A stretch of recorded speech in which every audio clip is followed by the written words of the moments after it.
Prayer में इनको math पढ़ाई गई थी, केमिस्ट्री की ट्यूशन जाती थी और फिजिक्स इनका रेजिस्टेंस था। इतने हाथ कांप रहे वो कैलकुलेटर में ऐड करने में। थर्ड रो में आएंगे तब तक मेरा हो जाना चाहिए, वरना होपलेसनेस जो है ना वो पीक पे होगी। हम 11-12 की टेक्स्ट बुक पढ़ते हैं, उसके फर्स्ट पेज में ऑथर्स होते हैं। हेलो व्यूअर्स, कैसे हैं आप सब? आप सबको मेरा प्रणाम, बहुत बहुत स्वागत है आपका इस अपने YouTube पॉडकास्ट चैनल पे, जिसमें हम लोग आपके लिए हर बार अलग अलग व्यक्तियों को यहाँ पे लाते हैं जो अब हमारी जनरेशन 9 से 12 तक की पढ़ाई कर रही है, फिर उससे छोटे बच्चे हैं, उससे बड़े कॉलेज वाले हैं। किस तरीके से हम उनको जो उस रास्ते से निकल चुके हैं उनके एक्सपीरियंस से रूबरू करवा सकें, ताकि उनके लिए जो आगे के रास्ते हैं वो काफी आसान हो जाए। यही मेरा एक उद्देश्य है इस पॉडकास्ट को बनाने का। उसके लिए मैं हर बार अलग अलग व्यक्ति को बुलाता हूं। ऐसे ही इस बार मैंने एक ऐसी स्टूडेंट को बुलाया है, वो कहते हैं ना कि simplicity is the best policy. वो इस पॉलिसी में बिलीव करती है। मेरे हिसाब से इनके पास अभी प्रोफेशनल एक्सपीरियंस तो नहीं होगा क्योंकि अभी कॉलेज चल रहा है। ये मान के चलिए कि बहुत ज्यादा मेहनत करनी पड़ती है हर किसी को कैमरे के सामने लेके आने के लिए, और ये सब भी कोई प्रोफेशनल्स नहीं है जो कैमरे के सामने आके एकदम से पटर पटर पटर बोलना शुरू कर देंगे। तो उसके लिए आप लोग थोड़ा सा एडजस्टमेंट करिएगा। हमारी कोशिश है आप सबके लिए इनके एक्सपीरियंस शेयर करवाने की। तो चलिए शुरू करते हैं। हेलो एवरीवन, सो मेरा नाम प्राची गुप्ता है एंड रिसेंटली मैंने अपनी ग्रेजुएशन कंप्लीट करी है with chemistry honours from university of Delhi. And अभी मैंने जैम और गेट के एग्जाम्स में अपीयर किया है since I am preparing for my masters in chemistry. कैसे कैसे इनकी जर्नी रही यहाँ तक की, इन्हीं को क्यों बुलाया गया, इनके पास ऐसे कौन से एक्सपीरियंसेस हैं जिनसे आपको बहुत कुछ सीखने को मिल सकता है। चलिए शुरू करते हैं इनकी बेसिक यानी स्कूल लाइफ से। Pre primary to 7th grade मैंने आईसीएसई बोर्ड वाले स्कूल में पढ़ाई करी। सो वहाँ का एक्सपोजर कम्प्लीटली डिफरेंट होता है from the CBSE one, because जब भी मैं 7th तक थी आईसीएसई में, वहाँ पे इतना सारी ऑक्सफोर्ड वाली बुक्स को सिलेबस में इंक्लूड करते हैं वो। तो 8th में जब भी ट्रांजिशन हुआ मेरा टू अ सीबीएसई बोर्ड वाला स्कूल, मैं 1 महीने लेट थी एडमिशन में। उसके बाद भी मुझे कुछ भी ऐसे डिफिकल्टी नहीं लगी, बिकॉज ऐसे लग रहा था सब कुछ पढ़ा हुआ है। एंड मतलब 1 महीने का कोर्स अगर मैंने आईसीएसई में मिस किया होता तो मतलब रिपीट करने की नौबत आ जाती क्लास में मुझे। पिछले पॉडकास्ट में हमारे साथ आए थे डॉक्टर साहब, हमारे फर्स्ट ईयर में है तुषार चौहान जी। उनके पॉडकास्ट में मैंने बताया अपनी जनता को कि सीबीएसई का 10th क्लास का बच्चा is almost equivalent to ICSE का 8th क्लास का बच्चा। एग्जैक्टली वो इतनी मेहनत करता है। सिलेबस वाइज कह सकते हैं अलग होता है सिलेबस, लेकिन मेहनत उसको 8th वाले को कराते हैं उतनी आईसीएसई में जितनी 10th वाले सीबीएसई में करते हैं। बट जब भी 3rd क्लास में हम आए तो तभी सब्जेक्टिव एग्जाम स्टार्ट हो गए थे। उसमें फिर लेंदी आंसर्स और मतलब क्वेश्चंस ऐसे आते थे कि हमें डिस्क्रिप्टिव खुद से बना के लिखने हैं इंस्टेड ऑफ वो याद करके लिख देने आंसर्स। उसमें फर्स्ट टर्म का एग्जाम था तो उसमें रिजल्ट में मतलब मैं तो इतनी कॉन्फिडेंट थी कि अभी तक A+ आ रहा है, अभी भी अच्छा खासा रिजल्ट आना चाहिए, मतलब होपफुली आ जाएगा। और जब भी रिजल्ट्स के लिए पीटीएम में गए तो 67%। और मतलब मेरे घर में कभी मुझे किसी ने ऐसे डांटा नहीं है फॉर मार्क्स या फिर कि मतलब बहुत मेहनत करो कि बिल्कुल 90+ ही होने चाहिए। बट खुद से जो वो मोरल डाउन हुआ कि मतलब मेरे इतने आ सकते हैं, जबकि तब तक कितना फर्स्ट और 2nd क्लास में क्या ही देख लिया था मैंने। बट मुझे लगा कि 67 तो नहीं, कुछ करना चाहिए, बहुत मेहनत करनी पड़ेगी। इतना ज्यादा वो ग्रेड हर बार याद आ जाता था पढ़ते टाइम कि इतने कम नहीं हो सकते, अब मेहनत करनी है, बढ़ाने हैं मार्क्स। तो धीरे धीरे करते करते जो फाइनल एग्जाम्स हुए उसमें 91% आई थी मेरी, मतलब जो टॉपर थी उससे भी 2% ज्यादा थी मेरी। Very good. तो वो जो ये बिगेस्ट जंप उस टाइम पे था, मतलब मुझे लगता है वो कंप्लीट अभी तक की जितनी मेरी एकेडमिक जर्नी रही है वो वाला जो मोटिवेशन अभी भी काम कर जाता है। कहीं पे भी एकदम मिनिमम आ गया मार्क्स में तो 3rd क्लास याद कर लो कि मेहनत करके बढ़ जाएंगे मार्क्स, बट मेहनत करनी पड़ेगी। 3rd क्लास मतलब बहुत छोटी क्लास है, बट स्टिल अभी भी मोटिवेट करने के लिए मुझे बीएससी में भी वो 3rd क्लास काम आ जाती है।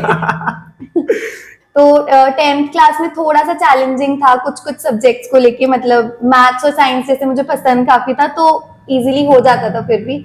बट मुझे यूजुअली सोशल स्टडीज में बहुत ज्यादा स्ट्रगल करना पड़ता था। आमतौर पर जिसके मैथ्स अच्छे होते हैं ना वो एसएसटी, संस्कृत, हिंदी इन चीजों में मेहनत थोड़ा करनी, weak हो हाँ जाते हैं। परेशान होते ही हैं वो। हाँ, तो अल्टीमेटली मतलब मेरा सोशल स्टडीज वाला एक्सपीरियंस जो था वो इतना अच्छा नहीं रहा, मतलब मुझे बहुत एफर्ट डालना पड़ता था उसे पढ़ने के लिए। 10th में परसेंटेज कितनी थी आपकी? 91। 91%। ओके। तो उसके आगे जब भी स्ट्रीम सिलेक्शन का मेन आया टास्क, उस टाइम पे मतलब बिकॉज मेरे माइंड में क्लियर था कि मुझे मैथ्स पसंद है, और हमारे स्कूल में क्या था कि कॉमर्स के साथ मैथ्स का ऑप्शन ही नहीं था। सो कॉमर्स वाला इसलिए थोड़ा सा स्केप्टिकल हो रहा था कि मैं कॉमर्स नहीं ले सकती। बट फिजिक्स के साथ ये था, मतलब अगर मैंने साइंस ली होती तो फिजिक्स के साथ थोड़ा सा रेजिस्टेंस था मेरा कि मुझे लेना है नहीं लेना है, मतलब होगा मुझसे या नहीं। समझ रहे हैं ना, फिजिक्स को रेजिस्टेंस की टर्म में समझा दिया इन्होंने। ये है देखिए, मतलब जो साइंस वाले बच्चे हैं ना, कैसे रिलेट किया इन्होंने फिजिक्स को रेजिस्टेंस के साथ, कि फिजिक्स में थोड़ा सा हाथ तंग था, लेकिन डिसाइड करना पड़ा इनको वो चीज। तो ह्यूमैनिटीज का ऑफ कोर्स नहीं कर सकती थी क्योंकि सोशल स्टडीज वाला बैकग्राउंड ऑलरेडी बहुत वीक चल रहा था। मतलब 10th तक का था कि हो गया, बट 11th में मैं नहीं ले सकती कोर सब्जेक्ट की तरह। एंड सिमिलर विद बायो में मुझे इंटरेस्ट नहीं था, मतलब बहुत ज्यादा ऐसे लेंदी टर्म्स आ गए और बहुत वो मेमोराइजिंग वाली चीज थी, तो उसमें भी इतना ज्यादा नहीं लग रहा था। सो अल्टीमेटली बचा था कि मुझे मैथ्स करना है कैसे भी, अब कॉमर्स लेके मैथ्स हो नहीं सकता था, तो पीसीएम ले ली फिर कि ठीक है फिजिक्स में थोड़ी मेहनत एक्स्ट्रा करके देख लेंगे। सो अच्छा, तब तक नहीं सोचा था आपने कुछ भी? मतलब जो जो अब आपने ग्रेजुएशन में नहीं। केमिस्ट्री ऑप्ट की है, तब तक ये कुछ भी प्लानिंग थी? नहीं, बिल्कुल कंप्लीट। अगर मैं ये बताऊं तो बहुत कंफ्यूजन में हमेशा स्टार्टिंग से चला है, मतलब वो स्टैटिक नहीं था कि हाँ। बचपन में बच्चे सोच लेते हैं कि मुझे ये बनना है वो बनना है, वो with time and with classes ऐसे चेंज हुआ है। मतलब अभी भी मुझे अच्छे से याद है 5th क्लास में जब मैं थी तो हमारे स्कूल में एक इंटर स्कूल कंपटीशन था, ऐसे राइटिंग कंपटीशन। तो उसमें अपना फ्यूचर गोल और उसको हाँ। डिस्क्राइब करना था बहुत क्रिएटिव टर्म्स में, तो मैंने उसमें लिखा था एस्ट्रोनॉट। और बिकॉज एस्ट्रोनॉट के बारे में बच्चों ने कुछ नहीं लिखा था उस टाइम तक, तो हाँ। मतलब मुझे उसमें फर्स्ट प्राइज भी मिल गया था, और मुझे कोई क्लू नहीं था कि ये कैसे हुआ। एंड धीरे धीरे करते करते इवेंचुअली वो फेड अवे हो गया विद फिजिक्स रेजिस्टेंस वाली चीज जब बन गई थी। तो उसके बाद फिर 10th का मुझे याद है जितना, जब मैंने सोच लिया था कि मुझे पीसीएम लेनी है, तो मतलब मेरे आसपास कुछ कुछ सीनियर्स को मैंने देखा कि वो आर्किटेक्चर में बहुत अच्छा कर रहे हैं, और मतलब बहुत फैंसी टर्म था उस टाइम पे हाँ। आर्किटेक्चर, बहुत हाँ। नया लगता था, मतलब मेरे को नहीं पता था कि ऐसा कुछ होता है। तो उसमें फिर मैंने कहा कि उसमें मैथ्स का है ज्यादा रोल, जितना हाँ। सीनियर से बात हुई तो कि ठीक है शायद इस फील्ड में हो जाए कुछ। तो 10th के मिड तक, मतलब 10th के बाद और 11th के मिड तक मुझे था कि आर्किटेक्चर में करना है ट्राई शायद, बट मुझे कोई आइडिया नहीं था कैसे करना है प्रिपेयर, और मतलब कौन से एग्जाम्स के लिए करना है बेसिकली टारगेट। फिर धीरे धीरे वो भी मतलब चला गया, पता नहीं। एक्चुअली मैं बताता हूँ मेरे हिसाब से क्या हुआ होगा। जो 11th क्लास होती है ना पीसीएम वालों की, उन्हें होश ही नहीं आता पूरे साल। वो फिजिक्स केमिस्ट्री मैथ पढ़ते पढ़ते बेचारे इतने उलझे हुए होते हैं, वो किसी चौथी चीज के बारे में सोच ही नहीं पाते। हाँ, तो फिर exactly. कोई चीज आती भी ना अगर दिमाग में, तो वो कैसे डिसअपियर रहती पता नहीं चलता कुछ भी। 11th तो बेचारों की मतलब स्ट्रगल से बीत जाती है आमतौर पर हर किसी की। मेरी इनसे मुलाकात तो 11th क्लास में हुई, क्योंकि हम लोग उस स्कूल में 11th क्लास में पढ़ाते थे, 11th क्लास को पढ़ाते थे। हमें एक टास्क दिया गया कि आपको ना 10th क्लास के बच्चों को किस किस को साइंस स्ट्रीम में मैथ देनी है, ये आप लोग डिसाइड करेंगे। तो हमने कहा ठीक है, एक काम करते हैं, बिल्कुल फेयर गेम खेलते हैं, कोई पार्शियलिटी नहीं कुछ नहीं, एक टेस्ट ऑर्गेनाइज कर देते हैं, एक रिटन टेस्ट करते हैं, उसके बाद एक छोटा सा इंटरव्यू कर देंगे। अब वो टेस्ट किस बेस पे था? 10th की जो साइंस और मैथ थे इन पे, एसएसटी वगैरह सब कुछ था, थोड़ा थोड़ा था उसके अंदर, इंग्लिश साइंस सब कुछ थोड़ा थोड़ा था उसमें।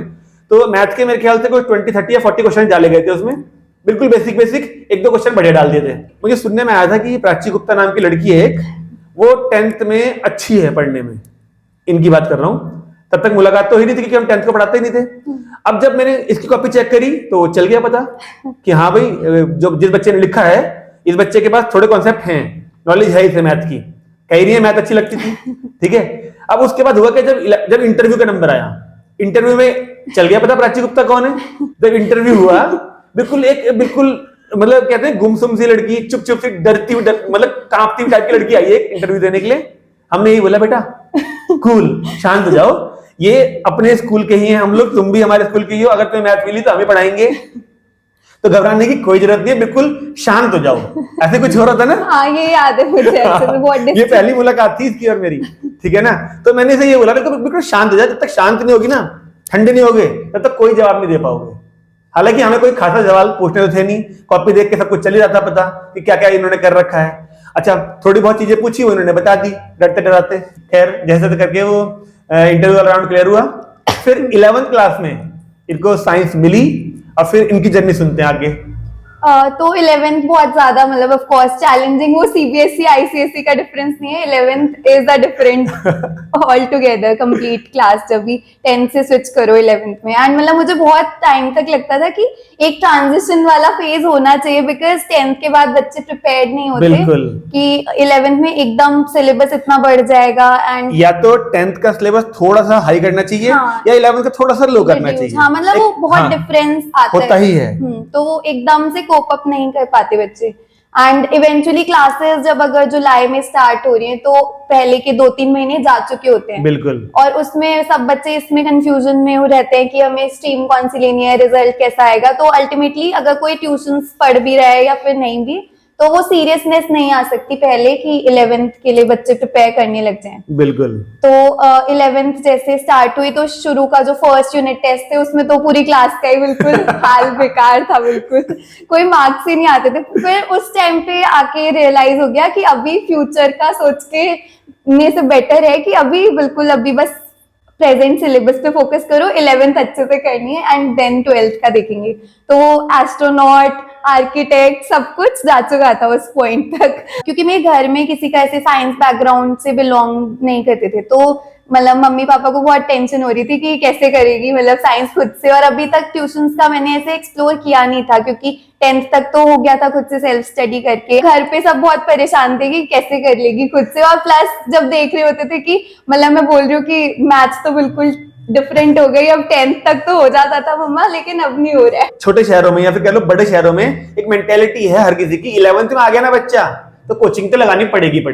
और वो कोचिंग अगर बच्चा एवरेज से ऊपर है तो आईआईटी वाली कोचिंग में भेज दो उसे, माता पिता, या बच्चा खुद चला जाता है। एवरेज या फिर एवरेज के नीचे है ना, एवरेज वाला भी आईआईटी की तरफ जाता ही है वैसे तो, भले हो या ना हो बात की बात है, लेकिन एवरेज के नीचे वाले स्कूल टीचर्स के पास चले जाते हैं। लेकिन जाना जरूर है कोचिंग।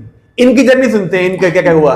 तो कोचिंग वाला कंप्लीट मेरा तो एक्सपीरियंस मतलब 1 महीना ये पूरा उसमें निकल गया। जब जुलाई में एडमिशन हो गए थे हमारे, 11th की क्लासेस स्टार्ट हो गई, तो शुरू में मतलब मम्मी ने जितनी मेहनत करके ढूंढे हैं कोचिंग हरिद्वार में पूरा, तो उस टाइम पे था कि मतलब मेरे 1-2 सीनियर थे जो कॉलोनी में थे, तो उन लोगों ने वो आईआईटी के लिए प्रिपेयर करे थे, बट इवेंचुअली उन लोगों ने भी कहीं और एडमिशन ले लिया था जेई के बाद। मोस्टली बच्चे हाँ। यही करते हैं, होता तो है नहीं, वो अलग ही उसके लिए प्रिपरेशन अलग लेवल की करनी पड़ती है, वो नहीं हो पाती सबसे। तो मुझे अभी भी याद है एक सीनियर थी मेरी कॉलोनी में, दूसरे स्कूल की थी वो, तो उन्होंने तीनों जो फिजिक्स केमिस्ट्री मैथ्स बिल्कुल हरिद्वार के जो बेस्ट कोचिंग थी हाँ। यहाँ पे चल रही थी, उनकी ब्रांड नेम चल रहे थे हाँ, यहाँ पे हाँ, हरिद्वार हाँ। में। तो उन्होंने मुझे सजेस्ट किया, जब मैंने उनसे बात करी तो उन्होंने बोला कि मतलब ऑल्दो वहाँ पे बहुत सारे बच्चे होते हैं, बट मतलब सब लोग वहीं जाते हैं तो कुछ तो होगा वहां पे, तुम्हें जाके समझ आ जाएगा। तो मतलब फिर मम्मी ने जाके बात करी, तो यहाँ पे मैथ्स के लिए मतलब जो बिल्कुल बेस्ट कोचिंग चल रही थी हरिद्वार में, उसमें मैं गई। अब उसमें उन्होंने रजिस्ट्रेशन फीस प्लस 1 महीने की एडवांस ले ली थी। एंड बिकॉज उनकी क्लासेस स्टार्ट हो गई थी मई में, मतलब जब हमारे एग्जाम्स खत्म हो गए थे 10th के, और मैंने ज्वाइन किया था मिड ऑफ जुलाई में। तो ऑलरेडी वो 2-2.5 महीने का गैप आ चुका था, वहां के बच्चे बहुत पहले से कर रहे थे चीजें। तो फिर भी मतलब मैं सोचा कि ठीक है अभी थोड़ा थोड़ा धीरे धीरे समझ आ जाएगा। मीनवाइल क्लास में उस टाइम ट्रिग्नोमेट्री चल रहा था, तो क्लास में मतलब मुझे समझ आया था बिकॉज सर पढ़ा बहुत अच्छे से रहे थे उस टाइम पे। तो फिर जब भी क्लास वहां पे अटेंड करी, फर्स्ट क्लास जो एडमिशन ले लिया था कोचिंग में, तो अब वहां पे पूरी स्ट्रेंथ 80+ स्टूडेंट्स बैठे हैं उस पूरी क्लासरूम में। फर्स्ट रो में बैठे हैं 5-6 बच्चे, वो डेडिकेटेडली सॉल्व कर रहे हैं क्वेश्चंस। जो सर थे उनको मुझे नहीं आइडिया कि उनको उन 80 में से 5 भी बच्चों के नाम अगर पता है, तो उन्होंने मैकेनिकली ऐसे 2-3 क्वेश्चन सॉल्व करे और बाकी 15-16 क्वेश्चन और लिख दिए ब्लैक बोर्ड पे। और मतलब मैं सोच रही थी इन्होंने ना कोई फॉर्मूला बताया है ना कुछ और बताया, इतना डम फील हो रहा था मुझे उस पॉइंट पे कि मतलब ऑल्दो वो ट्रिग्नोमेट्री के ही क्वेश्चंस थे, टॉपिक थोड़ा आगे हाँ, पीछे था कि हाँ, क्लास में दूसरा स्टार्ट हाँ, हुआ था, यहाँ पे काफी आगे तक चले गए थे वो लोग, बट ऐसे लग रहा था कि ट्रिग्नोमेट्री भी इतना ज्यादा स्कैरी हो जाएगी। और मतलब उस फिर 1.5 घंटे की ड्यूरेशन थी वो क्लास की, उसमें मेरे दिमाग में मैथ्स तो नहीं चल रही है, मैं ये सोच रही हूँ कि मतलब ऑलरेडी इसमें एडमिशन फीस प्लस 1 महीने का एडवांस जा चुका है, और अब मुझ में इतनी करेज भी नहीं है कि मैं घर पे जाके पहले ये बोल दूं कि मुझे तो समझ नहीं आ रहा है, शायद मुझ में कमी है कि मतलब मुझे समझ नहीं आया बिकॉज इतना लेट ज्वाइन किया है। फिर मैंने सोचा कि अब चलो ठीक है, बात तो करनी पड़ेगी, नहीं तो 1 महीना वेस्ट नहीं कर सकती, पैसे दिए हुए हैं तो वेस्ट भी नहीं करना है, क्योंकि 1 महीना 11th का वेस्ट करना मतलब बहुत बड़ी चीज, बहुत ज्यादा बड़ी। बिल्कुल। तो फिर मैंने डरते डराते मम्मी को जाके बोला कि मम्मी मुझे समझ कुछ नहीं आ रहा है, और मतलब ऐसे तो बहुत दिक्कत हो जाएगी, इतना बढ़िया तो सर स्कूल में पढ़ा रहे हैं, और अगर मैं यहाँ पे पढ़ूंगी तो यहाँ पे मुझे समझ कुछ आएगा नहीं, और दोनों वो क्लास जब होंगे तो अल्टीमेटली मेरी पढ़ाई इफेक्ट होगी। बिल्कुल। तो मम्मी ने मुझे बोला कि ठीक है, मतलब फिर नहीं पढ़ना तो तुम्हें खुद से देखना है कि कैसे तुम्हें जाके बोलना है, अगर मतलब तुम उनको करेजियसली जाके बोल दो कि मैं नहीं पढ़ पाऊंगी, वो रिफंड कर दे फीस। अब मैं ये भी नहीं बोल सकती हूँ कि मतलब, क्योंकि इससे पहले कभी मैंने ऐसा कुछ नहीं किया था कि मैं जाके इवन अपने खुद के टीचर से जिनसे मैं इतना पढ़ी हूँ कि कुछ ज्यादा अलग से जाके मैं नहीं बोल पाती थी, बट उस टाइम मैंने कहा नहीं, मम्मी ने तो बोला खुद जाके करना पड़ेगा। अब वहाँ इतने बच्चे बैठे हैं, उनकी रिसेप्शन पे एक मैम बैठी थी, तो फिर मैं जैसे कैसे इतना ज्यादा खुद थोड़ी करेज गैदर करके गई, एंड फिर मैंने उनको बोला कि मुझे बिल्कुल समझ नहीं आ रहा है, तो उन्होंने थोड़ा ट्राई किया कि Convince करने कन्विंस का, कर ले। उन्होंने बोला कि फिर उन्होंने उन टीचर को बुला के बताया कि मतलब हाँ। इनको दिक्कत आ रही है तो कि आप थोड़ा एक्स्ट्रा रुक के पढ़ लेना या हाँ। ऐसा कुछ बोला, बट मैं बिल्कुल माइंड में Prepare होके गई थी। कॉन्क्रीटली सोच के गई थी कि नहीं, यहाँ से अब मैं नहीं आऊंगी वापस पढ़ने, क्योंकि इतना नहीं हो सकता है। तो फिर जैसे जैसे, क्योंकि उनकी रेपुटेशन ऑफ कोर्स बहुत अच्छी है, अभी भी है, मतलब आई थिंक है बिल्कुल वन ऑफ द बेस्ट अभी भी है उनका हरिद्वार में। तो फिर मैंने उनको बोला तो उन्होंने मतलब रिफंड भी कर दी थी, एंड उसके बाद जो मुझे ऐसे लगा है कि मैं फ्री हो गई हूँ, जंग जीत गई। हाँ of course। और उस दिन मैंने डिसाइड किया कि मतलब अब मैं स्कूल का ये बिल्कुल अच्छे से फॉलो करूंगी, तो चीजें तो समझ आ रही थी, बस ये था कि बिकॉज मेरे साथ वाले जो दूसरे स्कूल्स के बच्चे थे या मेरे पिछले स्कूल वाले बच्चे थे, सबने इतनी ट्यूशंस लगाई हुई थी कि बात कर रहे हो तो सब ट्यूशंस की बात करते थे, फ्लेक्स था वो उस टाइम की, मैं वहां पे पढ़ने जाता हूँ, यहाँ भी पढ़ने जाता हूँ, तो मतलब उस टाइम पे मैंने डिसाइड किया कि उन लोगों को पढ़ना पड़ रहा है बिकॉज उनके स्कूल में उनके पास ऑप्शन नहीं है कि टीचर्स पढ़ा रहे हैं, बट हमारे स्कूल में था ये ऑप्शन कि टीचर्स इतना अच्छा पढ़ा रहे थे कि मुझे अभी भी याद है, हमारी स्ट्रेंथ शायद 32 थी, हाँ, ऐसी कुछ थी। उसमें से 27 से ज्यादा बच्चे ट्यूशंस नहीं पढ़ रहे थे उस टाइम। मैं इनको मैथ में एनसीईआरटी भी करा रहा हूँ, आरडी भी करा रहा हूँ स्कूल के अंदर, ठीक है, टेस्ट भी ले रहा हूँ फिर स्कूल के अंदर इनके। मुझे पता है लिटरली कितना ज्यादा चिल्लाना पड़ता था इनकी क्लास में, लेकिन उसकी आउटपुट दिखी मुझे। मैंने इनको बोला कि आओ मैडम, प्राची मैडम आप आओ, बच्चों के साथ शेयर करो ये बात, जिनकी 10 पे 75 है वो 11th में आते ही आईआईटी निकालनी है भैया, आईआईटी निकालनी है, ठीक है। आईआईटी के लिए पढ़ना क्या क्या है वो भैया बाद में देख लेंगे, आईआईटी निकालनी है भैया, पहले वहां आता हूँ फिर वहां आता हूँ फिर वहां आता हूँ। मैंने कहा घर में कब पढ़ता है, टाइम पढ़ लूंगा भैया, अभी टाइम नहीं मिल रहा आजकल, लेकिन पढ़ लूंगा, मैं पढ़ लूंगा। क्योंकि आप कितनी भी मेहनत कर लो, आपको जब तक अपनी खुद की स्टडी नहीं करोगे घर पे बैठ के जो आपको पढ़ाया जा रहा है, आप सक्सेस नहीं हासिल कर सकते। सेल्फ स्टडी जरूरी है।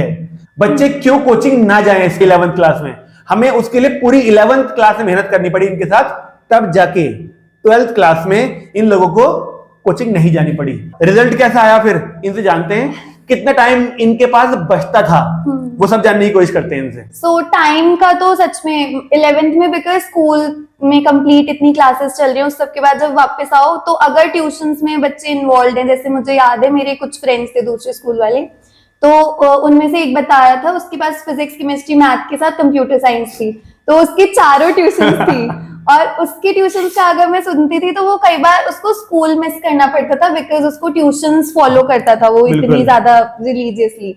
तो जब भी सुनो तो वो रात में 9 साढ़े 9 घर पहुंचता था, उसके बाद तो फिर क्या ही time होमवर्क का भी बचेगा? टाइम नहीं बचता है कि बिल्कुल। मतलब जो स्कूल का होमवर्क है। बिल्कुल। तो सेल्फ स्टडी वाला टाइम मतलब बहुत ज्यादा इम्पोर्टेंट है, अगर ट्यूशन पढ़ रहे हो तभी भी, और नहीं पढ़ रहे हो तब तो है ही, बिल्कुल बिल्कुल, डबल है हाँ। उस टाइम पे। तो जैसे जब मैं ट्यूशंस नहीं जा रही थी तो ऑफ कोर्स टाइम इतना मिल जाता था मुझे कि जितना स्कूल में हुआ है उसको एक बार रिवाइज कर लो, प्लस यूजुअली सर स्कूल में इतना होमवर्क देते थे कि मतलब सो दैट वो प्रॉब्लम्स निकले कि जो तुम नेक्स्ट क्लास में पूछ सकते हो, नेक्स्ट या नेक्स्ट टू नेक्स्ट जब भी। अभी बेसिकली मतलब केमिस्ट्री में कहाँ से इंटरेस्ट आया, तो मतलब जैसे 11th स्टार्ट हो गई, अब फिजिक्स का वो रेजिस्टेंस वाला पार्ट और बढ़ते जा रहा था, मैथ्स अच्छी चल रही थी, मैथ्स में इंटरेस्ट भी था, तो मतलब मुझे थोड़ा थोड़ा आइडियाज आ रहे थे कि मैथ्स को मैं फ्यूचर में कर सकती हूँ परस्यू। एंड मीनवाइल केमिस्ट्री में मुझे काफी इंटरेस्ट उस टाइम डेवलप हो गया था, बिकॉज सर जो पढ़ा रहे थे स्कूल में, मतलब उनके कॉन्सेप्ट्स इतने ज्यादा टिप्स पर हैं कि सर चलते फिरते बता देंगे, तुम कुछ कॉम्प्लिकेटेड क्वेश्चन लेके चले जाओ। तो केमिस्ट्री में मतलब मैं सोचती थी कि इतना होना चाहिए कि इंटरेस्ट इतना आ रहा है कि बिल्कुल कोई सोते हुए भी पूछ ले तो रिएक्शन में लिख दूं, मैकेनिज्म बना दो बिल्कुल अच्छे से।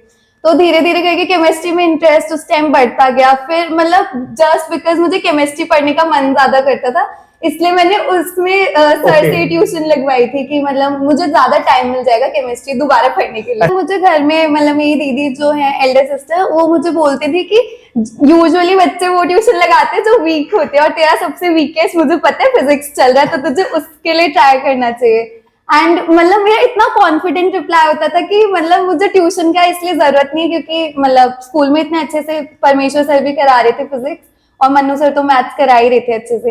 एंड केमिस्ट्री में मुझे इसलिए लग रहा था कि मतलब अगर मैं दोबारा सेम चीज पढ़ लूंगी और फिर मेरे पास टाइम ज्यादा होगा सेम सब्जेक्ट पढ़ने का, तो फिर मतलब वो चीज मैं इतना प्रैक्टिकली नहीं समझा पाई अपने घर में, बट ठीक है उन्होंने सपोर्ट किया, ऐसे नहीं बोला कि ठीक है ये छोड़ के फिजिक्स और मैथ्स की ज्वाइन कर लो। 11th में तो पूरी क्लास का मुझे याद है रिजल्ट हमारा सबका बहुत डाउन था, मतलब होता ही है सबका।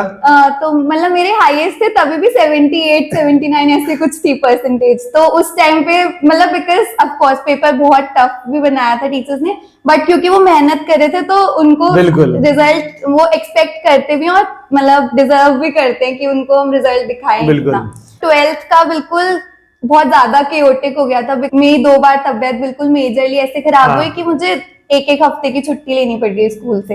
एंड अगर मतलब स्कूल पे डिपेंडेंट हो for your studies and not on your coaching, तो उस टाइम पे अगर तुम एक दिन की भी क्लासेस मिस करते हो तो वो गैप बहुत क्रिएट हो जाता है। हाँ। जैसे मुझे अभी भी याद है फिजिक्स में क्या हुआ था कि अब वहां पे मैग्नेटिज्म चल रहा था, और जब मेरी तबीयत खराब हुई अब वो मैग्नेटिज्म का एक हफ्ता निकल गया। हाँ। और जब नेक्स्ट सर ने चैप्टर स्टार्ट करा दिया था, जब मैं पहुंची तो इलेक्ट्रोमैग्नेटिक इंडक्शन चल रहा था, तो उसमें इलेक्ट्रिसिटी और मैग्नेटिज्म का दोनों का वो फ्यूजन था। हाँ।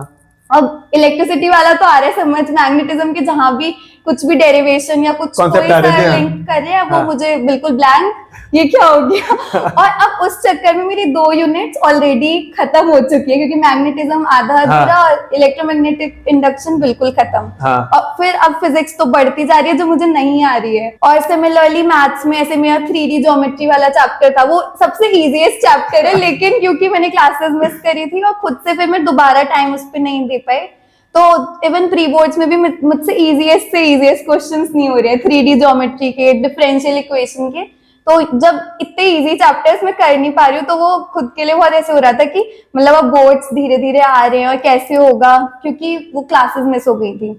फिर प्री बोर्ड्स के बाद थोड़ा टाइम हमें मिल गया था, तब टीचर्स ने भी एक्स्ट्रा क्लासेस ली थी स्कूल में। एक्स्ट्रा क्लासेस बल्कि स्कूल के मैनेजमेंट से लड़के ली थी। प्रेयर के टाइम पे पढ़ाते थे ना शायद? हाँ, उस टाइम पे मैथ्स की क्लास होती थी रोज असेंबली के टाइम पे। तो मतलब वो एक्स्ट्रा एफर्ट दोनों साइड से जाता है कि टीचर्स भी कर रहे थे तो मतलब स्टूडेंट्स ने भी किया, तो उसका फिर आउटपुट दिखता है। मैनेजमेंट ने बहुत कहा हमको कि नहीं प्रेयर तो बच्चे करेंगे, प्रेयर तो करेंगे, 1 घंटे की प्रेयर होती है, 1 घंटे की प्रेयर तो करेंगे। हमने कहा नहीं, हमें तो पढ़ाना है, हमें तो कराना है, क्योंकि जो लेक्चर का टाइम मिल रहा था वो कम था। तो मतलब वो जो सुबह की क्लासेस होती थी ना, एक तो बिल्कुल घर से आते ही मैथ्स पढ़ लो सुबह, और बिल्कुल शांति क्योंकि सारा स्कूल नीचे है, तो इतना मतलब अच्छे से सुबह बिल्कुल दिन ही मैथ से स्टार्ट कर रहे हो तो वो बहुत अच्छा बूस्ट हो जाता था पूरे दिन के लिए कि इतना सारा पढ़ चुके हो ऑलरेडी। तो बिल्कुल। अच्छी चीज थी एंड उसमें कोर्स हमारा कवर हो गया था कम्प्लीटली बहुत सारा हो गया था। एंड डाउट्स के लिए फिर टाइम बचता था कि हम सर से पूछते थे। हमारी क्लास में एक थी करण तो उसने जितना मैथ्स करके दूसरों को भी इतना मोटिवेट कर दिया ना कि क्योंकि वो मतलब बात करते करते भी अगर कोई मैथ्स के क्वेश्चन सॉल्व कर लेता है तो उसको देख के ऐसे होता था कि नहीं भाई पढ़ना पड़ेगा नहीं तो मैथ्स में नहीं होगा कुछ। तो उसको देखते देखते उससे खुद से बात करते हुए पूछ के मतलब तो साथ में मैथ्स का इतना एनवायरनमेंट बन गया था पूरी क्लास का कि मुझे भी ध्यान है कि करण ने सबसे ज्यादा क्वेश्चंस पूछे हैं क्लास के हाँ। अंदर। मुझे ध्यान है सबसे ज्यादा उसी के पास खड़े होकर मैं सवाल का जवाब दिया करता था। अच्छा ये वाला नहीं हुआ, देख ऐसे होगा ऐसे होगा। उसकी एक हफ्ते में पूरी नोटबुक भर जाती हाँ थी। हाँ, बहुत मेहनत करती थी वो। 12th में एक टॉपिक होता है मैट्रिक्स मल्टीप्लिकेशन का। तो जिस दिन वो इंट्रोड्यूस हुआ सर ने मतलब वो सॉल्व कर दिया क्वेश्चन पूरा ब्लैक बोर्ड पे समझा दिया। अब पूरी क्लास में हमारे में आई थिंक 20 या 18 स्टूडेंट्स थे मैथ्स के थे जो साइंस में। अब सबका ऑलमोस्ट हो गया था जितने प्रेजेंट थे, 2-4 मिनट लगे थे एक दूसरे को करने में, हो गए थे सॉल्व। और मैं तो फर्स्ट स्टेप पे ही अटक गई मतलब वो कि रोज और कॉलम्स के जो मल्टीप्लिकेशन करना है। अब मैं कर रही हूँ मुझसे नहीं हो रहा था उसमें और मतलब देख के कि सारे बच्चों का हो गया है तो मतलब बहुत ज्यादा होपलेस भी हो हाँ। जाएगी। और फिर मतलब यूजुअली दूसरे टीचर्स का अप्रोच ये होता था कि अब मैक्सिमम क्लास ने बोल दिया यस सर हो गया तो नेक्स्ट टॉपिक पे बढ़ जाओ, नेक्स्ट क्वेश्चन पे चले जाओ। अब सर बार बार सबसे पूछ रहे हैं कि ये वाला टॉपिक सबको आगे, बिकॉज आगे फिर उस पे रो ऑपरेशन वगैरह उस पे बेस थे तो मतलब ये अगर नहीं आया तो अभी वापस में समझा देता हूँ। सर ने एक एक को की सीट पे जाके देखा। अब मैं सोच रही हूँ सर जब तक मेरी सीट तक आए तब तक हो जाए बस क्वेश्चन सॉल्व सो दैट मतलब बस ठीक है अब सबका हो गया मेरा भी हो जाना चाहिए सर। बट सर आगे और मैं मतलब यूजुअली शायद मतलब जिधर से सर ने स्टार्ट किया था देखना उसके अकॉर्डिंग मैं 3rd रो में बैठी थी कहीं मिड में। मैंने कहा तब तक हो जाना चाहिए, अब भी नहीं हुआ तो मतलब अब तो होपलेसनेस पीक पे पहुंच गई कि अब तो ये तो नहीं हो रहा, ये रोज और कॉलम्स नहीं हो रहे, आगे कैसे होगी चीजें। जब सर मेरी सीट पे आए तब तक और मतलब मैं सोच रही हूँ कि सर तो मुझे डांटेंगे पूरी क्लास का हो गया मतलब ऐसे कैसे टॉप करना है तुमको लेकिन सर ने उसको जब दोबारा से समझाया और मतलब फिर मुझे आ भी गया समझ में। और अभी वो दिन है कि मैट्रिक्स मल्टीप्लिकेशन वो अलग ही मेमोरी बन गई है बिकॉज उस टाइम पे मैंने वो हेजिटेशन रिमूव कर पाई बिकॉज जब सर ने समझा दिया था। तो मतलब हम कई बार सोचते हैं ना कि बहुत इजी चीज हमें नहीं आ रही है समझ और टीचर से पूछेंगे वो सोचेंगे इसको ये टॉपिक नहीं आता ये तो कोई भी कर लेगा, बट ऐसा नहीं होता है। मतलब अभी तक मुझे जितने टीचर्स मिले हैं तो टीचर्स कभी भी ऐसे नहीं सोचते कि इतना बेसिक क्वेश्चन पूछ रहा है स्टूडेंट, इंस्टेड वो मतलब करेज लेके आनी चाहिए हम सबको कि हम अपना नॉर्मल से नॉर्मल डाउट अप्रोच कर पा रहे टीचर के पास। मुझे ध्यान है एक मेमोरी इनकी 12th क्लास में एक ऐसा टाइम आया था कि ना इसका ग्राफ नीचे को जाना शुरू हो गया था बहुत ज्यादा। हाफ ईयरली के आसपास ना और प्री बोर्ड्स के आसपास मार्क्स कम होने शुरू हो गए थे इनके। तो कई बार मैंने पूछा कि क्या चक्कर है भाई प्राची, तो इसने मुझे कई बार कहा भी कि सर क्वेश्चन नहीं हो रहे मेरी प्रैक्टिस नहीं हो रही, शायद उस टाइम बीमार भी हो सकती है ना, कुछ कारण रहा था इसका, लेकिन ग्राफ नीचे जा रहा था। लेकिन फिर जब रिजल्ट आया, मेहनत जो करी तो करी, लेकिन जब रिजल्ट आया तो बताइए जरा।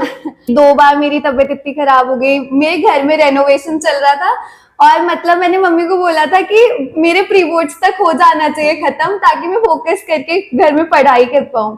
बट मतलब बोर्ड्स हो गए, बोर्ड के बाद कोविड भी आ गया, रेनोवेशन नहीं खत्म हुई घर की। तो वो अलग मतलब घर में टाइल्स लग रही है, इधर मैं पढ़ाई कर रही हूँ कुछ भी चल रहा था उस टाइम। प्लस बिल्कुल बोर्ड एग्जाम्स के टाइम मेरे घर में गेस्ट आ गए थे तो मतलब वो सारे चैलेंजेस भी साइड बाय साइड चल रही थी चीजें। बट मतलब उस टाइम पे फिर ये भी था कि कॉन्सेंट्रेट करके पढ़ाई करनी है तो मतलब कितने भी इतने डिस्ट्रैक्टिव फैक्टर्स थे बट स्टिल कहीं ना कहीं से वो निकल जाता था कि पढ़ाई करनी है तो हो जाती थी। सो अल्टीमेटली फिर बोर्ड का जो फाइनल रिजल्ट आया उसमें मेरे मैथ्स में 95 थे, फिजिक्स में भी 95 थे, केमिस्ट्री में 97 थे और इंग्लिश और पेंटिंग में 100 थे और पूरी परसेंटेज बताओ जरा इनको। और ओवरऑल परसेंटेज 97.4। ये उस टाइम पे साइंस की या फिर पूरे स्कूल की? पूरे स्कूल की टॉपर थी उस टाइम पे, ध्यान से सुनना, पूरे स्कूल की टॉपर थी। यूजुअली हमारे स्कूल में ये हुआ करता था कि हर साल आर्ट्स के बच्चे टॉपर होते थे, ह्यूमैनिटीज के, उस साल जब प्रेयर में इनको मैथ पढ़ाई गई थी, है ना, केमिस्ट्री की ट्यूशन जाती थी और फिजिक्स इनका रेजिस्टेंस था, और देख लो 97% थे और ह्यूमैनिटीज का कोई बच्चा नहीं था। उस बार साइंस क्लास का, उस बार साइंस स्ट्रीम का डंका हो जाता स्कूल में। हाँ, पूरा रिजल्ट मतलब टॉप 10 में हाँ, हमारी मैक्सिमम साइंस के बच्चे थे और वो मोस्टली बच्चे वही थे जो कोचिंग नहीं जाते थे।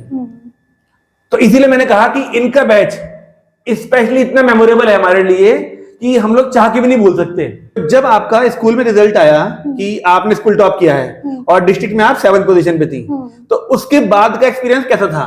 तो आसपास मोहल्ले में और सब हाँ, कुछ? मतलब वो टाइम ऐसा है कि वो मैं बहुत डिस्टिंक्टली अभी भी मुझे बिल्कुल एज इट इज याद है।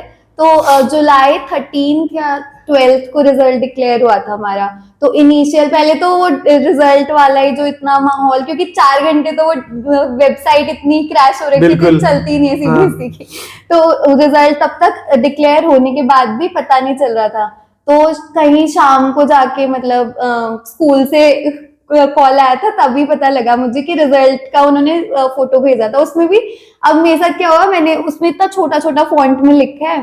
तो जो हमारा पेंटिंग का मेरा जो 5th सब्जेक्ट था, उसका जो सब्जेक्ट कोड है वो 049 था। अब मैं सोच रही हूँ फिजिक्स में 49 रह गए, पूरी रैंक गई मेरी। फिर मैंने ध्यान से देखा दोबारा, मैंने कहा अच्छा वो सब्जेक्ट कोड वाला है ये मार्क्स है। तो फिर जब मैं ध्यान, और इतने हाथ कांप रहे वो कैलकुलेटर में ऐड करने लगे। तो फिर मैंने नंबर जब करे टोटल, तो फिर जब परसेंटेज देख ली, फिर रिजल्ट आया, उसके बाद फिर मतलब बहुत अच्छा लग रहा था कि टॉप किया है, स्कूल टॉप करना मतलब अच्छा था उस टाइम। फिर मतलब 3-4 दिन हो गए थे, तो टाइम्स ऑफ इंडिया से उन्होंने कॉल किया था मुझे। तो मतलब उन्होंने पूरा प्रॉपर इंटरव्यू टेलीफोनिकली उन्होंने कंडक्ट कराया था। तो काफी देर तक उन्होंने कॉन्वर्सेशन उस पर रखी। फिर उसमें जब फीचर हुआ वो 1 हफ्ते बाद संडे को न्यूज़पेपर में, तो मतलब वो वन ऑफ दैट अचीवमेंट है कि मतलब मैंने कभी नहीं सोचा कि टाइम्स ऑफ इंडिया में फोटो आ सकती है। पर जब वो फोटो आई, मतलब वो अलग फीलिंग थी। बिल्कुल बिल्कुल। तो ऐसी कुछ जर्नी थी इनकी 12th क्लास की। उसके बाद जानते हैं कैसे ये ड्यू तक पहुंची। केमिस्ट्री अच्छी तो लग गई थी, हाँ, लेकिन फाइनल डिसीजन नहीं बन पा रहा था। डिसीजन प्लस मतलब वो कॉन्फिडेंटली मैं बोलता हूँ करियर उसी में जाना है, केमिस्ट्री में ही करना है। एंड मोर ओवर मतलब जैसे आईआईटी का कैसे मैंने नहीं प्रिपेयर किया, या इंजीनियरिंग का क्यों नहीं। आमतौर पर जो टॉपर्स होते हैं वो सब भाई आईआईटी में जाना ही जाना है, लेकिन देखते हैं क्यों नहीं गई। मतलब ऑफ कोर्स आईआईटी का ड्रीम तो वो हर साइंस स्टूडेंट का होता ही है, मतलब मेरा भी था।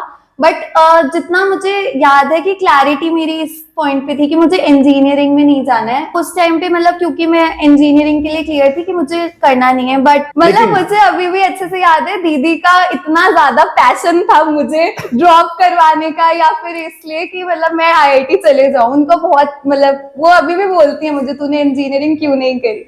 बट ठीक है, मतलब she has been the motivating force उस पीछे मेरे उस टाइम पे।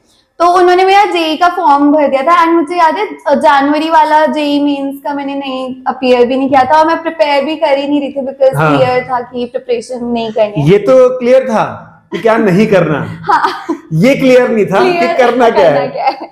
तो फिर अप्रैल वाला अटेम्प्ट जो था, जो कि पोस्टपोन होते होते कोविड के बाद सितंबर में हुआ था कहीं, तो उसका फॉर्म दीदी ने खुद से फिल कर दिया था बिना पूछे। अब मैंने क्या फॉर्म भरा है तो अपियर करना पड़ेगा, ऐसे थोड़ी। मतलब तो उस टाइम पे जो बोर्ड के बाद 2-4 महीने बचे थे, उसमें मैंने सेल्फ स्टडी करी थी उस टाइम। एंड उस टाइम मुझे याद है मतलब मैं खुद अपने घर पे भी नहीं थी, मतलब मैं अपने रिलेटिव्स के यहाँ थी। एंड उसके बाद लॉकडाउन लगा तो 3 महीने तक हम वहां थे। अच्छा जी। तो मेरे पास मेरी खुद की नोट्स और वो बुक कुछ नहीं थी। तो मैं YouTube से या फिर जैसे जो भी ऑनलाइन रिसोर्सेज यूज करके उस टाइम पढ़ लेती। अब मतलब अल्टीमेटली मेरा जेईई मेंस में क्लियर हो गया था 92.73 परसेंटाइल से, जो इंटीग्रेटेड प्रोग्राम के लिए मैं टारगेट करी थी, क्योंकि इंजीनियरिंग नहीं करनी थी। बट कुछ आईआईटीज में, एनआईटीज में इंटीग्रेटेड बीएससी एमएससी प्रोग्राम होते हैं।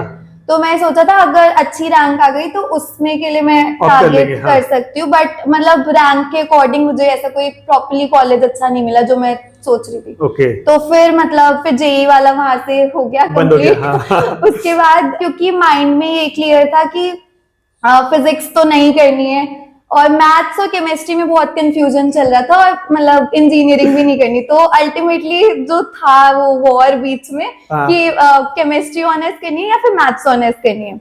अब मतलब क्योंकि मैंने बहुत सारी लिस्ट्स बनाई लिख लिख के कि क्या मतलब आगे बेनिफिट्स क्या हो सकते हैं, या फिर मतलब इंटरेस्ट के पॉइंट ऑफ व्यू से कि मैं किसको ज्यादा अच्छे से फोकस करके पढ़ सकती हूँ। तो बीएचयू में मैथ्स ऑनर्स के लिए मेरा हो गया था, एक उस पे कट ऑफ भी क्लियर हो रही थी, बट उस टाइम मुझे बहुत फिर ऐसे लग रहा था कि मतलब मैथ्स करनी है या फिर केमिस्ट्री करनी है। अब बहुत ज्यादा फिर डाउट में आ गई थी मैं, फिर धीरे से मुझे लगा कि शायद केमिस्ट्री ज्यादा थोड़ा सा मैथ्स से, पर मुझे लग रहा था कि एकदम मैथ्स मेरी छूटे नहीं, कि मतलब फिजिक्स तो छोड़नी है सॉरी बट फिजिक्स छोड़नी थी उस पॉइंट पे, पर मैथ्स कैसे भी करके छोड़नी नहीं है। फिर मैंने देखा कि डीयू के जब भी एडमिशन स्टार्ट हुए दिल्ली यूनिवर्सिटी के, तो उसमें मतलब एलिजिबिलिटी क्राइटेरिया में भी वो बायो के स्टूडेंट्स को एनरोल के लिए एलिजिबल ही नहीं रखते, तो सिर्फ मैथ्स वाले स्टूडेंट्स ही एलिजिबल है वहाँ। कॉमर्स के भी जो है वहाँ पर मैथ कंपलसरी है।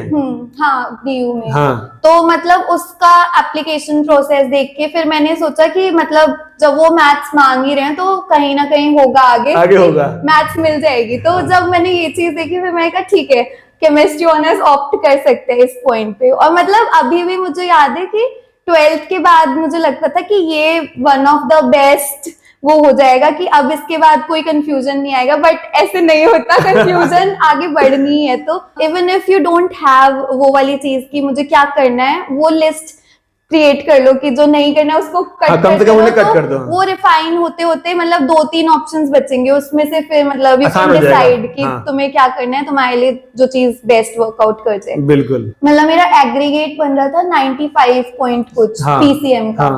तो अब नॉर्थ कैंपस का कोई भी कॉलेज मतलब फर्स्ट कट ऑफ में तो नहीं मिला था मुझे, फिर सेकंड में नॉर्थ कैंपस के कुछ कुछ कॉलेजेस जैसे हंसराज वगैरह में क्लियर हो पा रहा था, और बाकी साउथ कैंपस के काफी कॉलेजेस में जिसमें one of the colleges was Gargi which is a women's college.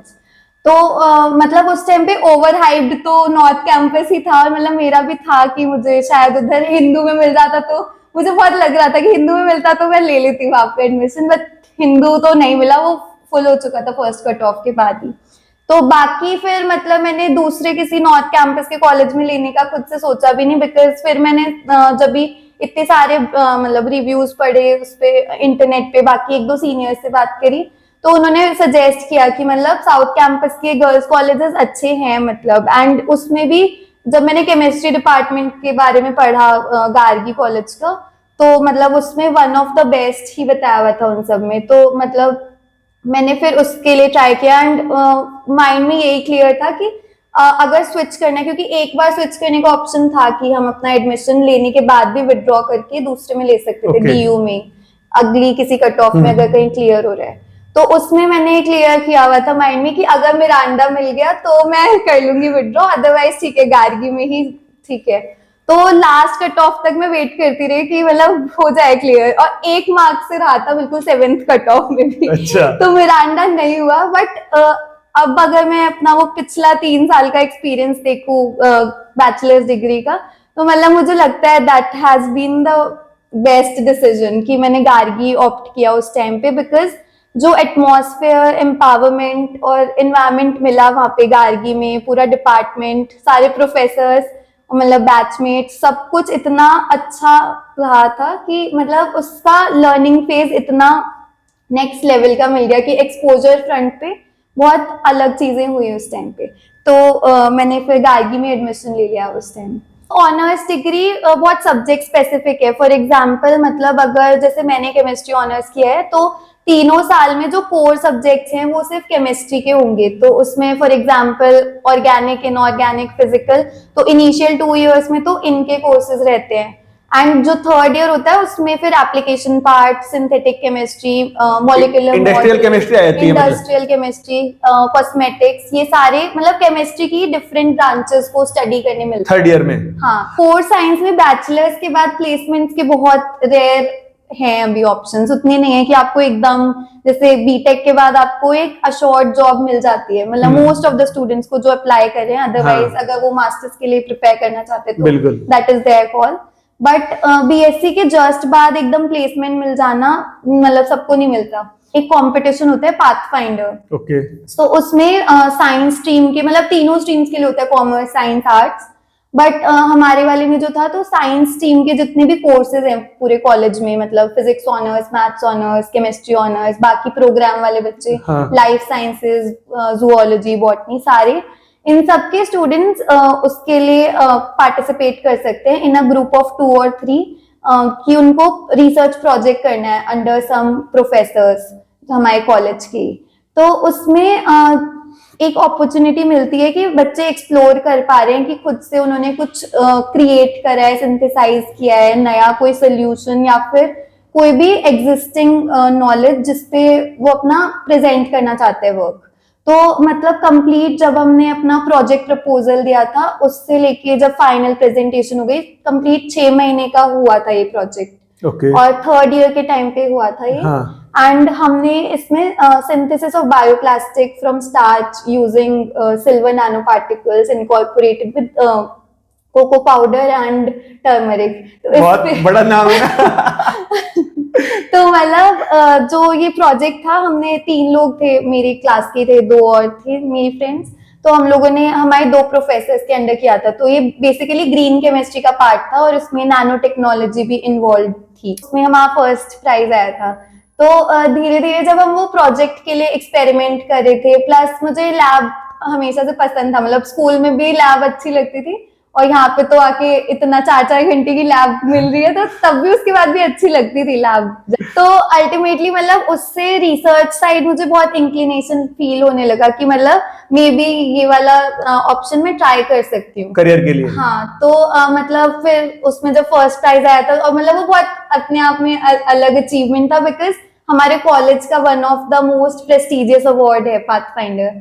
उससे बहुत सारी चीजें सीखी हमने कि कई बार कुछ कुछ टेस्ट फेल हो जाते थे तो उसका फिर ऑल्टरनेटिव ढूंढना है, रिसर्च पेपर्स पढ़ने हैं। तो अलग अलग अब 4-5 रिसर्च पेपर्स पढ़े, उसमें से सिमिलर चीज की प्रोसेस हमने देख ली जिसका प्रोसीजर हमें फॉलो अप करना है। अब हमारे पास जो लिमिटेड कंडीशंस हैं जो लैब में अवेलेबल है, हाँ। प्लस जो हम मटेरियल यूज कर रहे हैं, रिसोर्सेज आपके पास। हाँ, तो उन सबको ध्यान में रख के कौन सा मतलब बेस्ट फिट हो पाएगा उसमें प्रोसीजर। इससे मुझे काफी ज्यादा ये लगा कि मुझे रिसर्च साइड मतलब मैं ट्राई कर सकती हूँ। प्लस फिर मुझे थोड़ा सा था कि मतलब अल्टीमेटली मास्टर्स तो करनी है अभी एटलीस्ट बैचलर्स डिग्री के बाद, तो तब तक थोड़ा और क्लियर हो जाएगा। मेरे को ऐसा लग रहा है कि देखिए वो जो एक होता है ना क्यूरोसिटी, जिज्ञासा, तो वो इनके अंदर डेवलप हो गई। वो 4-4 घंटे की लैब लगा के और फिर वो जो फर्स्ट प्राइज मिला ना उससे इन्हें और लग रहा होगा कि अब मास्टर्स करनी चाहिए, हाँ। और चीजें एक्सप्लोर करनी चाहिए और प्रैक्टिकल वर्क कर करके केमिस्ट्री को और जानने की कोशिश कर रही होंगी। अब ये मेरे ख्याल से प्लानिंग चल रही होगी इनकी। तो इनको कह सकते हैं इनकी डेस्टिनी जो है पाथफाइंडर से कंफर्म हो गई, स्टैंप लग गई है कि हाँ मास्टर्स तो करनी ही चाहिए। हाँ, मतलब मास्टर्स का उसके बाद मुझे था कि उससे पहले कई बार ऐसे भी ऑप्शन आ जाते थे माइंड में, क्योंकि एक पर्सपेक्टिव ये चल रहा होता है ना कि मतलब रिसर्च वाला जो फील्ड है वो थोड़ा मतलब लंबा ट्रेजेक्ट्री है। इन द लॉन्ग रन पहले तुम्हें बैचलर्स करनी है, मास्टर्स करनी है, पीएचडी भी एटलीस्ट करनी है, उसके बाद कहीं थोड़ा स्टेबल रिसर्च का ऑप्शन, दैट टू कंफर्म नहीं है, मतलब ऐसे कि बिल्कुल सर्टेनली हो ही जाएगा। बट दूसरी साइड है ना कि एमबीए कर लो तो फिर जॉब लग जाएगी। इसके साथ साथ 3rd ईयर में एक और चीज होती है हमारे मतलब डिपार्टमेंट का, एक अवार्ड है doctor Meenakshi Sharma memorial award. तो उसके लिए मतलब वो रजिस्ट्रेशंस करवाते हैं कि मतलब अपना सीवी शेयर करना होता है एंड अपनी डिटेल्स पूरी 3 साल की डिग्री में आपने एक्स्ट्रा करिकुलर प्लस एकेडमिक, एक तरह का पोर्टफोलियो पूरा दिखाओ मतलब उसमें कंप्लीट वो ऑलराउंडर डेवलपमेंट पे फोकस करते हैं। ड्यूरिंग कॉलेज मैंने और भी बहुत सारे कॉम्पिटिशन्स में पार्टिसिपेट किया था, पेपर प्रेजेंटेशंस वगैरह, जिसमें रिसर्च का मुझे थोड़ा और मतलब जिस्ट मिल गया कि मतलब कैसे होता है। और इवन इंटर कॉलेज में भी 1-2 में मैंने पार्टिसिपेट किया था। स्पोर्ट्स इवेंट था उसमें टग ऑफ वॉर में, अरे भाई उसमें सिल्वर मेडल मिला था। ओके। तो पूरी टीम को मिला होगा ना वो? तो हाँ, वो टीम वाला था। चीज से मैं मैसेज देना चाहती हूँ वो यही था कि अल्टीमेटली स्कूल तक हमारी जो लाइफ है बहुत लिमिटेड रहती है कि बस स्कूल के वो थोड़े से दोस्त, बाकी कोचिंग, भागा दौड़ी है और वो बस। उसके अलावा हम कुछ एक्सप्लोर करने का ना हमारे पास ऑप्शन होता है और हम कर भी नहीं पाते, टाइम भी नहीं होता। बट जो ये 2-3-4 साल हैं ग्रेजुएशन के टाइम के, वो बहुत क्रूशियल है in terms of defining you as a person और मतलब shaping your perspectives in terms of opinions. तो मतलब वो सब के लिए तभी हो पाएगा जब हम एक्सप्लोर करेंगे, अपने कंफर्ट जोन से बाहर आके, निकलेंगे। हाँ। तो मतलब अगर मैं उस टाइम थिएटर वगैरह या किसी भी चीज के लिए अप्लाई ही ना करती सोच के कि मतलब वो क्या सोचेगा, या फिर मतलब मैंने ऐसा कभी कुछ किया ही नहीं है तो मैं इसमें अच्छी नहीं हो सकती, तो उस फियर को थोड़ा हमें ओवरकम करना चाहिए। सुमति मैम जो देखेगी ना इस पॉडकास्ट को फिर कहेंगी प्राची टग ऑफ वॉर। तो मतलब वो मतलब अभी अगर मैं पीछे से सोचूं तो अगर SHPS वाला मतलब जो ICSE बोर्ड वाला स्कूल के मेरे जो बैचमेट्स थे वो अगर मुझे अभी मिलते हैं, कुछ कुछ बच्चे मिलते हैं अभी भी, तो उनको बिल्कुल ऐसे लगता है कि कौन सा ट्रांसफॉर्मेशन हो गया है। जो बिल्कुल तब मैं बिल्कुल ऐसे इतनी शांत थी, PTM में टीचर्स घर वालों को बोलते थे कि ये बोलती कुछ नहीं है, पढ़ाई कर लेती है मैं बोलती नहीं है। और अब कॉलेज में जो मेरे बैचमेट्स है उनके सामने अगर कोई कह दे कि ये चुप रह सकती है तो वो ये नहीं मानेंगे। तो मतलब वो उस सब के लिए जो ओवरऑल टाइम एफर्ट सब कुछ चीजें लगी ना, तो वो खुद को जब रियलाइज होती है तो मतलब अच्छा लगता है कि वो ट्राई करने वाली जो फीलिंग है वो करनी चाहिए। इन सारी चीजों को प्लस कॉम्पिटिशन्स वगैरह सब चीजों को पार्टिसिपेट करने के बाद तो जो ये ऑलराउंडर वाला अवार्ड था, ये वाला भी डिपार्टमेंट से मुझे मिला था उस टाइम पे, doctor Meenakshi Sharma memorial award. Okay, तो देख रहे हैं आप, मतलब ऑलराउंडर। कहाँ तो एक लड़की जो सिंप्लिसिटी वाला जो टैग लेके घूमती थी, बोलती नहीं थी कुछ, इंतजार कर रही थी क्लास में कि सर के जब थर्ड रो में आएंगे थर्ड रो में आएंगे तब तक मेरा हो जाना चाहिए, वरना होपलेसनेस जो है ना वो पीक पे होगी। और वो लड़की कॉलेज के थर्ड ईयर में जाके ऑलराउंडर का अवार्ड ले रही है, फर्स्ट प्राइज, जो बाकी किसी को नहीं मिला, वो भी DU जैसी जगह पर, जहां पर दिल्ली की बहुत ही होनहार, ब्रेव, ओपन माइंडेड गर्ल्स पहले से थी वहां पर। हाँ, मतलब उनके बीच में जाके एक शर्मिली सी लड़की बैठ गई थी। उन्होंने इसे भी सिखा दिया कि कैसे 10 लोगों के सामने आके बोला जाता है। कैसे ही इनकी बेइज्जती खत्म हुई, तो उसके बाद इनसे जानने की कोशिश करते हैं कि क्या जैसे बीटेक में प्लेसमेंट का ऑप्शन होता है, क्या BSc में भी प्लेसमेंट नाम की चीज वगैरह कुछ थी वहां पर? तो प्लेसमेंट सेल बहुत एक्टिव था, मतलब DU के मैक्सिमम कॉलेजेस में प्लेसमेंट सेल बहुत अच्छा कर रहे हैं। बट कोर साइंसेज वाले कोर्सेज में दिक्कत ये है कि वहाँ पे रिक्रूटमेंट अगर होता भी है तो वो मेनली या तो आपने अगर कुछ कोडिंग वाले हाँ, सब्जेक्ट्स अच्छा। लिए हैं या फिर कोर्सेज करे हैं, सर्टिफिकेट कोर्सेज, या फिर टोटली कॉमर्स बैकग्राउंड के आपने कुछ कुछ कोर्सेज कर लिए, मतलब अच्छा। फाइनेंस में या फिर इकोनॉमिक्स रिलेटेड। हम्म। तो अब वो सब तो कुछ नहीं किया था। ग्रेजुएशन कंप्लीट हो गई, उसके मतलब रिजल्ट आ गया था हमारा जुलाई में, एंड उसके विद इन 1 या 2 वीक्स के बाद मैंने देखा था एक पोर्टल पे NCERT पे एक वैकेंसी निकली थी, तो उसका मैंने वॉक इन इंटरव्यू का देखा था फॉर्म।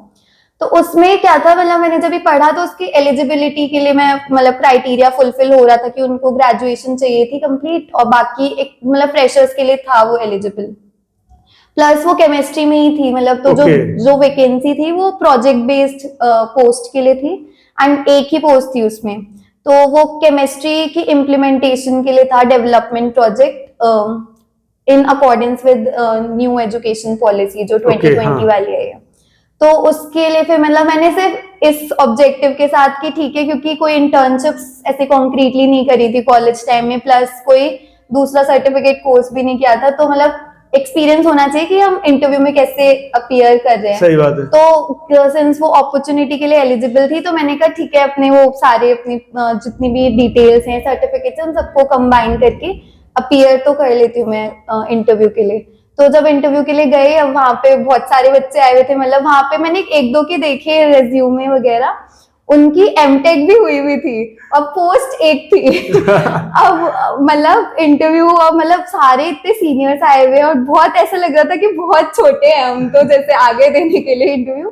तो अब जब मेरा नंबर है, मेरा 7th या 8th नंबर था, तो इंटरव्यू में उन्होंने मेनली जब CV देखा तो फिर प्रोजेक्ट से पूछे क्वेश्चंस, जो मैंने प्रोजेक्ट किया था कॉलेज टाइम में, बाकी जो कुछ कुछ कोर्सेज थे, क्वांटम वगैरह पढ़ा था मैंने केमिस्ट्री में, तो उससे रिलेटेड कुछ कुछ क्वेश्चंस पूछे। तो मतलब इंटरव्यू अच्छा गया था उस टाइम पे। बाकी अल्टीमेटली जो इंटरव्यू के लिए जो मतलब मेंबर्स ले रहे थे, कंडक्ट कर रहे थे, तो उसमें मैक्सिमम वो लोग थे जो हम 11th-12th की टेक्स्ट बुक पढ़ते हैं, उसके फर्स्ट पेज में ऑथर्स होते हैं, लिस्ट होती है जो एक्नॉलेजमेंट ऑथर्स। तो अब वो लोग इंटरव्यू ले रहे हैं वहां पे और इतने सीनियर फैकल्टी, मतलब ऐसे लग रहा है कि थोड़ा सा तो डर लग रहा था, बट मैंने ट्राई किया था कि मतलब इतना कॉलेज में जितना मतलब आउट गोइंग पर्सनैलिटी बनी तो उसको इतना मेंटेन कर लो कि अपना बिल्कुल। डर अंदर रखो, हाँ, शो ना करो शो कुछ। नहीं करना है। हाँ। तो बहुत मतलब मैंने जितना मैं कर सकती थी उस टाइम पे मतलब मैंने अपना बेस्ट उस इंटरव्यू में दिया एंड फिर बाकी कंप्लीट हो गया इंटरव्यू। फिर I think within a week उन लोग का कॉल आ गया था और मतलब मैं एक्सपेक्ट नहीं कर रही थी, बट घर आके जब मैंने मम्मी को बोला, मैंने कहा कि इंटरव्यू अच्छा हुआ, मतलब मैं चाहती थी कि ऐसे था कि फर्स्ट एक्सपीरियंस की इंटरव्यू कैसे फेस करते हैं रियल टाइम, दैट टू इतने एस्टीम्ड सारे ऑथर्स बैठे हैं, तो अच्छा गया था। तो मतलब उससे थोड़ा कॉन्फिडेंस आ गया था उस टाइम पे कि आगे जब भी अपीयर करना है इन सब चीजों को किन चीजों का ध्यान रखना है, कैसे हमें परफॉर्म करना है। तो जब उसमें सिलेक्शन हो गया तब भी बहुत ज्यादा अनएक्सपेक्टेड चीज थी क्योंकि मुझे इतना नहीं था कि मतलब हो उतने सारे जाएगा। बच्चों में से एक पोस्ट थी हाँ और वो एक पोस्ट इनके पास थी। तो उसमें सिलेक्शन हो गया था। फिर उसके बाद मतलब अल्टीमेट मैंने वहां पे 6 मंथ्स के अप्रॉक्स किया था काम। तो वहां पे काफी सीखने के लिए काफी चीजें मिली कि वर्कशॉप्स होती थी, तो उसमें हम मेनली जो प्रोजेक्ट का टाइटल था वो development of lab and practical resources for higher secondary education, उसके लिए था और केमिस्ट्री में ही था। तो मेनली जो प्रोफेसर्स आते थे या फिर जो भी सारे वो ऑथर्स वाले लिस्ट के लोग जो थे वो लोग आते थे, तो उनके साथ इंटरेक्शन रहता था, उनको असिस्ट करना होता था एक्सपेरिमेंट परफॉर्म करने में या फिर फीसिबिलिटी चेक करनी है किसी भी एक्टिविटी की या फिर डॉक्यूमेंट करना होता था जब वो कंप्लीट हो गई ये चीजें। तो वो सब सीखने वाले फ्रंट पे बहुत अलग ही चीज था क्योंकि ऐसा मैंने एक्सपेक्ट नहीं किया था कि एकदम से ऐसे जॉब लग जाएगी और मतलब ऐसा कुछ एक्सपोजर मिलेगा। ये सारा था हमारा एक्सपीरियंस प्राची गुप्ता जी के साथ। इन्होंने अपनी पूरी जर्नी शेयर करी आपके साथ, किस किस तरीके से स्कूल लाइफ में कैसे ये बहुत ही सिंपल बिहेवियर की थी, कैसे छोटी मोटी चीजों में इनके मतलब हाथ कांपते थे, है ना, कैसे टीचर से बोलने से घबराती थी, अपने डाउट्स नहीं पूछती थी, वो सारी चीज शेयर करी। फिर 11th-12th में इन्होंने कैसे परफॉर्मेंस दिखाई, कैसे टॉप किया, कैसे टाइम्स ऑफ इंडिया में फिर इनकी फोटो आई, कॉलेज में जाके कैसे ऑलराउंडर का मतलब विनर थी हैं और अलग अलग अचीवमेंट हासिल करे, फिर एनसीईआरटी में ट्रेनिंग करी, अब फाइनली इन्होंने एग्जाम दिया है मास्टर्स के लिए। तो ये सारी इनकी जर्नी थी। तो अब इनकी जर्नी से बहुत से लोगों को बहुत कुछ उम्मीद है सीखने को मिला होगा। हम आपसे ये उम्मीद करेंगे कि जिन जिन बच्चों को इनके पॉडकास्ट में कुछ सीखने को मिला हो वो इस पॉडकास्ट को और दूर तक शेयर करें। तो आज के पॉडकास्ट में काफी है, हम फिर मिलेंगे अगले पॉडकास्ट में। Thank you. Bye bye.